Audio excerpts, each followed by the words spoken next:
Hi Chelsea fans, Chels Daft here, back with a video, a Chelsea news update on the channel here this evening, and it's referring to Romelu Lukaku and more from him that's appeared today, in light of the fact he's having a meeting at Cobham with Thomas Tuchel to try and sort out their differences or to try and get to some sort of a solution, whatever that may be. And news this evening that's broken regarding Toni Rudiger and the fact he's talking to 4 big guns, pre-contract agreements being discussed.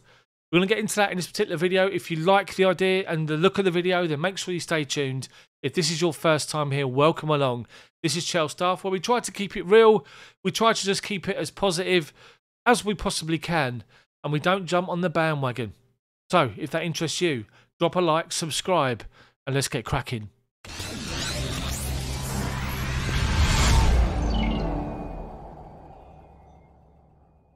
So this whole Lukaku thing, now I've waited for a few days, I've done the commentary yesterday, I've waited for a couple of days to do my little follow-up on my first video last week when it initially broke that he wasn't happy in his initial part of his interview. Now the reason I'm doing the video today is obviously because following up from the game yesterday and the fact that he was dropped from the squad, omitted from the first team squad by Thomas Tuchel, which was a great decision. We have to admit, at 2-0 down, with about 5 minutes of the first half remaining, you could all see the headlines the following day. If Chelsea caved in and lost the game, you could see Tuchel being put under immense pressure because of the decision. But Chelsea, to their credit, with a worldie from Mateo Kovacic and another from Christian Pulisic, got us back in the game. And Edouard Mendy and Kelleher, for that matter, made outstanding saves to stop any more goals going in the second half. And we got a 2-2 draw, which you have to say, I guess, is a fair result at the end of the day. It just goes to prove that we don't need Lukaku. And last season we did. Last season we weren't scoring a lot of goals. We were struggling for goals and we were looking for someone to come in and bang the ball in the back of the net. And that's what Lukaku does. We all have to admit that. There's no doubt whatsoever regarding that. But Lukaku's interview is just a complete lack of respect. It's a complete disdain for the situation. And you have to question the mentality of the player. Now, I want to refer your minds back to Ole Gunnar Solskjaer. End of that first season he had at Man United, and he made a point of saying that he needs to get out some bad influences from the dressing room and get some other players in to try and create more harmony in the dressing room. One of those players sold was Lukaku. He went to Inter Milan, drawn out of Antonio Conte, and we all know what happened there. He felt loved by Conte. Conte played him in a position that he wanted to be. He flew and scored loads of goals, and everything worked out for them. But towards the end of the Man United stint, he was obviously deemed as being a bad influence. And this interview that he's given, now, people are saying he's only done it for the Inter Milan fans to try and appease them because he pissed them off in the first place. And he's just trying to get them back on side. It doesn't matter if that's the situation. What he said, he's basically come out. He did reportedly recorded his interview around the Man United game, then goes and decides to go and mouth off and talk about Inter Milan, his love for Italy, the fact that if there was an additional contract to Inter, he never would have left. That didn't materialise because Inter had no choice but to sell players, and that's why Conte left. So Lukaku was always going to have to leave Inter Milan. You know, he's talking about the fact that he would have stayed, but he couldn't have stayed. And when he come to Chelsea, he jumps at the chance, called it coming home and all this, and all the fans and all of us has bought into it, and we've all just gone head first into it, in love with Lukaku. And he scored some great goals for us, we have to say that. And the last few games that he played, he scored a couple of goals. He looked like he was sort of confident again, back on form. The Villa game, he was exceptional. And then this happened. And the whole timing of it, what he's actually said, you know, Gary Neville's spoken last night after the game saying that he appreciates the fact that Lukaku was being truthful and honest. Too many players these days are just, you know, they just send out the tweets that they're supposed to send. They don't really tell the truth. And I guess I can understand what he's saying, but Lukaku is just someone that literally, if I don't get my way, I throw my dummy, like my dummy out the pram. And a disruptive influence. And the good thing is, from the decision to omit him from the first team squad yesterday, it seems as though the Chelsea senior players within the squad come together and made that decision. They've pretty much backed Thomas Tuchel to say, look, he can't play. Because at the end of the day, if someone does that, blatant disrespect for the football club, for the manager's tactics, and all this, after the massive outlay that the club's made to bring him back to the football club, then you can't play him. If you play him, it's a sign of weakness. He feels he can get his own way. So 100% back in Thomas Tuchel. Now, what's come out today is there's a general sense of opinion that Romelu Lukaku is surprised by the reaction to his interview. And he can't really understand it. Now, he's criticised the manager. He's criticised the tactics. He's spoken of the fact that he wouldn't have come to Chelsea if he had his way. Why on earth would he think that there'll be nothing but the reaction that he's getting now? It just shows you the mentality of the man. It just shows you the fact that someone needs to get hold of the bloke, have a word in his ear and just say, look, get a grip, get some perspective, get your head right. Because, you know, people like that just... If it was me, being honest, with Lukaku, get him out of the club now. I'll get him out of the club. I don't care that he scores loads of goals. We can find somebody else to score goals. Yes, Lukaku's a different type of character, and you don't get many of Lukaku's out there, which I understand. But blatant disrespect to everybody connected with Chelsea. The manager, the board, the owner, the fans, the players, everything. So for me, it's going to be interesting to see what happens with Chelsea now. Will they decide to make a decision to say, right, you know, he's going to be banished to the reserves for whatever time and he's got to earn his way to get back in the squad.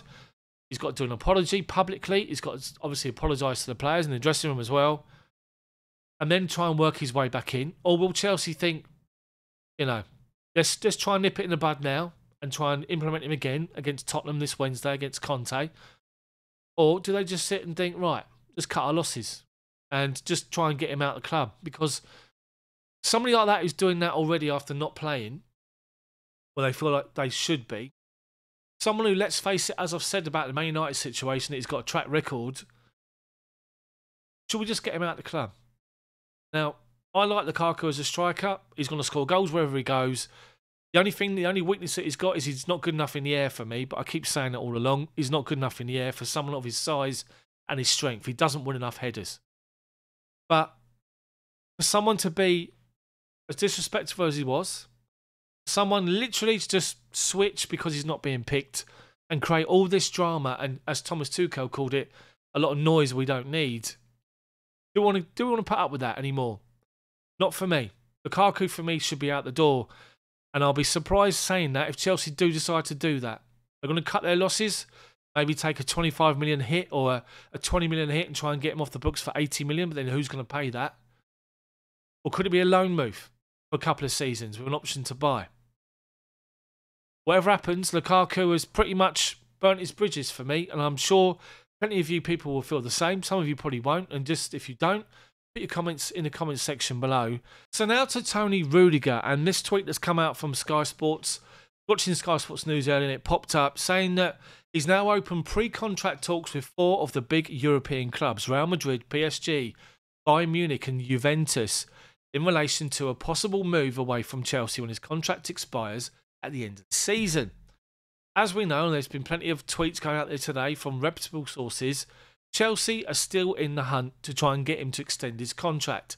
And it's not clear whether or not Rudiger, if he wants to actually stay at the club. Now, there's all sorts of reports about Rudiger and the amount of money that he wants, but the general consensus is that he wants to try to be on a par with the big earners at the football club, and he's looking for £250,000 a week, £250,000 a week for a brand new contract at the club. Now, before we talk about that, let's just talk about Rudiger's form, and he's been outstanding. He's been good for Thomas Tuchel. He's come back into the team. Frank Lampard didn't play him for whatever reason. Obviously, there was a falling out, bad egg, whatever, not sure. But Rudiger's come back in for Tuchel, and he's been instrumental as part of Tuchel's back three.